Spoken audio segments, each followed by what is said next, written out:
You can see there's no plastic covering the garage doors for moisture, nor the woodwork that is up on top. This is all cedar, and the only thing he's got plastic on is these steel stairs. So if there's any water damage on these doors, it's because the doors have not been protected whatsoever.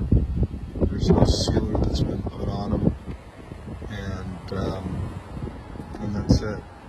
So it's been raining during the night and during the day, and there's no plastic on this at all.